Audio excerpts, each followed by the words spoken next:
sympathies are with those who lost their loved ones.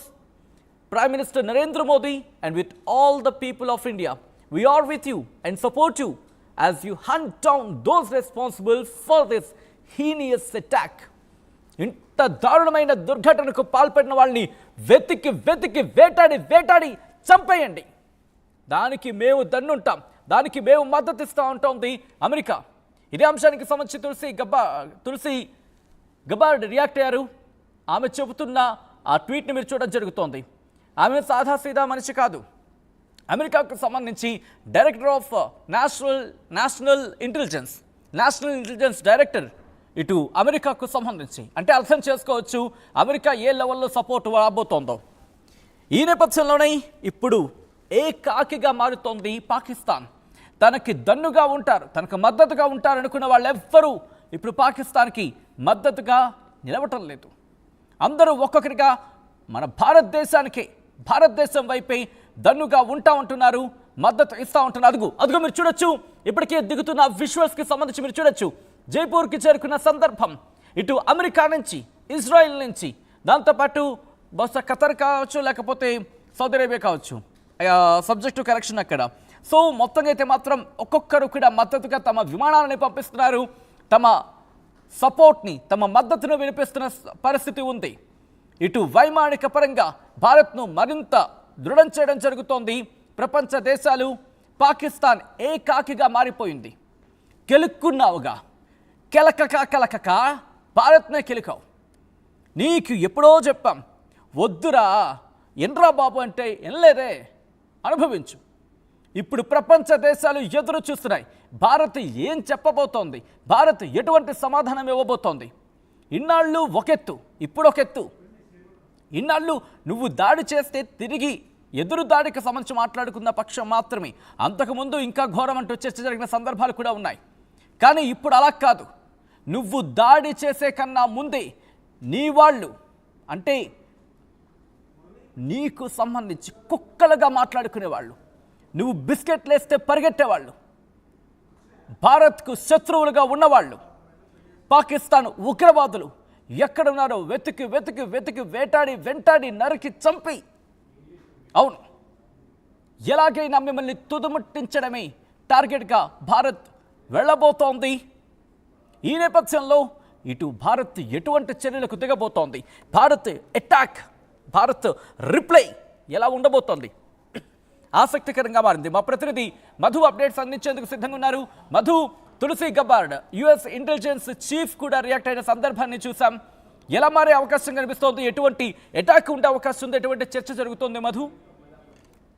ఇండియాకు పూర్తిగా మద్దతు ప్రకటించారు అమెరికాకు సంబంధించిన ఇంటెలిజెన్స్ చీఫ్ తులసి గబార్డ్. ఇవి ఒక్కడే కాదు, అగ్రదేశాలకు సంబంధించినటువంటి అందరూ నేతలు స్పందిస్తా ఉన్నారు. ఆల్రెడీ ట్రంప్ కూడా పూర్తి మద్దతు ప్రకటించారు. భారత్ తీసుకోబోయే అన్ని నిర్ణయాలకు మద్దతుగా అమెరికా ఉంటుంది, నిలబడుతుంది వెంట అంటూ స్టేట్మెంట్ చేశారు.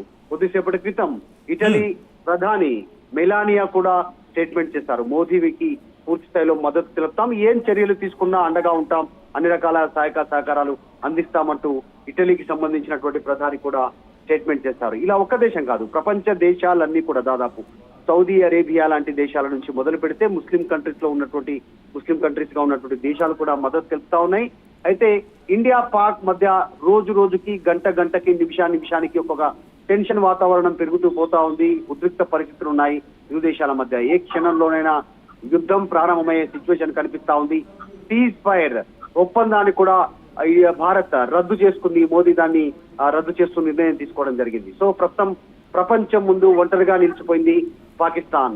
ఇప్పటికే ఆర్థిక సంక్షోభం, ఆరోగ్య సంక్షోభం, తర్వాత ఆహార సంక్షోభంతో ఉన్నటువంటి పాకిస్తాన్ పూర్తి స్థాయిలో రేపు ఫ్యూచర్ లో అన్ని రకాల సంక్షోభానికి తలెత్తేటువంటి పరిస్థితి ఉంది. సో భారత్ తో పెట్టుకుంటే అది కూడా ప్రపంచమంతా వ్యతిరేకిస్తున్నటువంటి ఉగ్రవాదాన్ని పెంచి పోషిస్తున్నటువంటి దాంతో ఇలాంటి అత్యంత అమానవీయ చర్యలకు పాల్పడుతున్న పాకిస్తాన్ తగిన మూల్యం చెల్లించుకునే సిచ్యువేషన్ కనిపిస్తా ఉంది. త్వరలోనే భారత్ తీసుకునే చర్యలతో పూర్తి స్థాయిలో పాకిస్తాన్ నిర్వీర్యమయ్యే సిచ్యువేషన్ కనిపిస్తా ఉంది. కానీ మధు, ఇటు ప్రపంచ దేశాలన్నీ చెబుతున్నా ఎందుకు పాకిస్తాన్ కు వెలగటం లేదు, ఎందుకు బుద్ధి రావటం లేదు?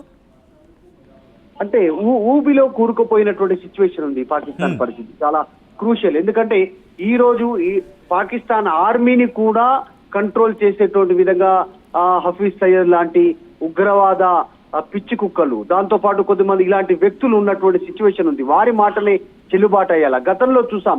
ప్రపంచం పైన దాడి చేసినటువంటి ఉగ్రవాదాన్ని పెంచి పోషించినటువంటి ఒసామా బిన్ లాడెన్ లాంటి వ్యక్తులకు పాకిస్తాన్ ఆశ్రయం ఇస్తోంది.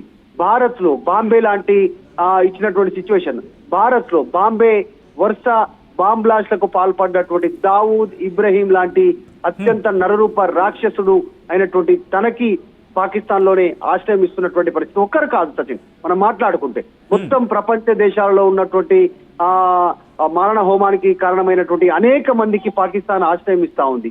సో ఇదే పాకిస్తాన్ కి ఈ రోజు మరణ శాసనంగా మారే పరిస్థితి ఉంది. ఎందుకంటే ప్రపంచ దేశాలన్నీ అభివృద్ధి వైపు పయనిస్తున్న నేపథ్యంలో అభివృద్ధి ఇంట్రెస్టింగ్ మీరు అన్నట్టుగా ప్రపంచ దేశాలన్నీ ఒక ఎత్తు అయితే కనుక అమెరికాకు సంబంధించి అఫ్ కోర్స్ అమెరికా తన రక్షణ రంగంలో మిగిలిన దేశాలకు సంబంధించి మిగిలిన దేశాలకే తన రక్షణ వ్యవస్థను పంపించింది.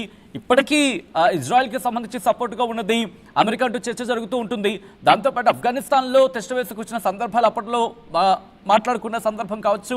ఇలా అనేక పర్యాయాలు వివిధ దేశాల్లో తన సైన్యాన్ని దించి, అంటే అంత కెపాసిటీ ఉన్న అమెరికా ఈరోజు భారత్కు దన్నుగా నిలుస్తున్న సందర్భంలో ఆ మాట వింటే పాకిస్తాన్ ఆగాలిగా. కానీ ఎందుకు ఏదో అంటారు కదా, మేకపోతు గాంభీర్యం అంటూ ఉంటారు కదా, ఎందుకు అటువంటి చర్యలకు దిగుతోంది? ఎగ్జాక్ట్లీ, నిజంగానే అదే ఆశ్చర్యంగా ఉంది. ఒకే ఒక కారణంతో వారిని ప్రోత్సహిస్తున్నటువంటి వారు ఎవరో తెలియదు, ఆర్థికంగా సహాయకం చేస్తున్నటువంటి వారు ఎవరో తెలియదు. ఎందుకంటే ఈ రీసెంట్ గా అమెరికా కూడా ఆర్థిక సహాయాన్ని ఇవ్వడానికి కూడా ఆపేసింది. పాకిస్తాన్ కి సంబంధించి చాలా స్పష్టంగా చెప్పింది, మీకు డబ్బులు ఇవ్వము అనేటువంటిది మొహం మీదే చెప్పినటువంటి పరిస్థితి. కానీ ఏకైక దేశం ఆర్థికంగా అన్నగిస్తున్నటువంటిది అప్పుల రూపంలో కాదు, ఇంకా ఇతర రూపంలో చైనా మాత్రమే పాకిస్తాన్ కు మద్దతు ఉంది. తర్వాత కొన్ని ఇస్లామిక్ కంట్రీస్ వివిధ రూపాల్లో వారికి డబ్బులు చేరవేస్తున్నాయి, ఆయుధాలు చేరవేస్తున్నాయి.